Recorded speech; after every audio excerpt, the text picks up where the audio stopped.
తెలంగాణలో తొలి విడత పంచాయతీ ఎన్నికలకు భారీగా నామినేషన్లు దాఖలయ్యాయి. చివరి రోజు సర్పంచ్ పదవికి 16,000కు పైగా నామినేషన్లు దాఖలు చేశారు. మొత్తంగా 24,000 నామినేషన్లు వచ్చినట్లుగా సమాచారం. నిన్న ఒక్కరోజే వార్డు సభ్యుల పదవికి 65,000 అభ్యర్థులు నామినేషన్లు దాఖలు చేశారు. మొత్తంగా వార్డు మెంబర్ పదవికి 75,000కు పైగా నామినేషన్లు దాఖలైనట్టుగా తెలుస్తోంది. పలు జిల్లాల నుంచి పూర్తిగా వివరాలు ఇంకా రాలేదు. నామినేషన్ల సంఖ్య ఇంకా పెరిగే ఛాన్స్ ఉంది. ఇదే అంశానికి సంబంధించి మరింత సమాచారం మా ప్రతినిధి శేఖర్ అందిస్తారు. శేఖర్, నామినేషన్లు చూసుకుంటే భారీ ఎత్తున వచ్చాయి, ఇంకా వచ్చే అవకాశాలు కూడా ఉన్నాయి. ఏంటి మీ దగ్గర ఉన్న అప్డేట్స్?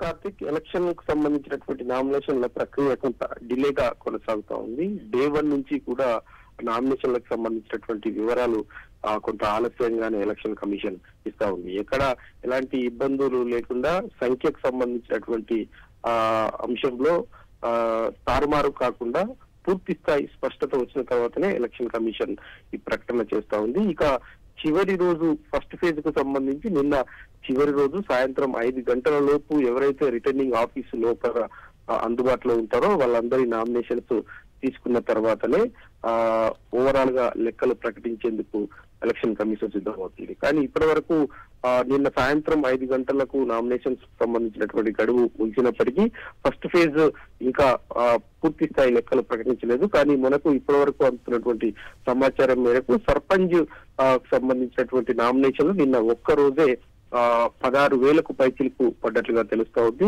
ఫస్ట్ ఫేజ్ లో 4,000కు పైచిలకు గ్రామ పంచాయతీలు ఉన్నాయి.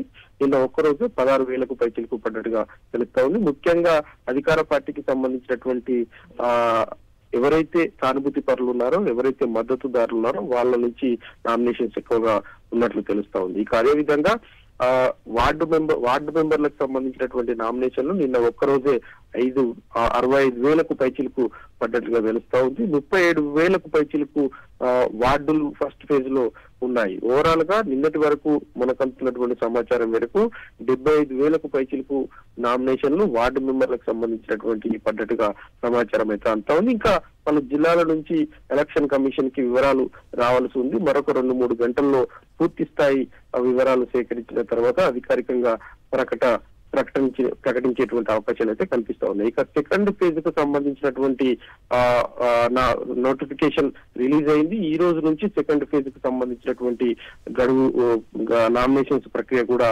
ఎలక్షన్ కమిషన్ ప్రారంభించింది. ఈ రోజు ప్రారంభమైనటువంటి ఈ ఎలక్షన్ కు సంబంధించినటువంటి సెకండ్ ఫేజ్ నామినేషన్స్ ప్రక్రియ 3 రోజుల పాటు ఉంటుంది. 3 రోజుల పాటు సాయంత్రం 5 గంటల వరకు నామినేషన్స్ స్వీకరిస్తారు. ఇక వచ్చే నెల 6వ తేదీన విత్ డ్రావల్ కి సంబంధించినటువంటి ప్రక్రియ ఉంటుంది. 14వ తేదీన పోలింగ్ ఉండనుంది. ఓవరాల్ గా ఫస్ట్ ఫేజ్ కి సంబంధించినటువంటి నామినేషన్స్ ప్రక్రియ ముగిసింది. సెకండ్ ఫేజ్ ప్రక్రియ మొదలైందని చెప్పుకోవచ్చు. Karthik, thank you Shekhar.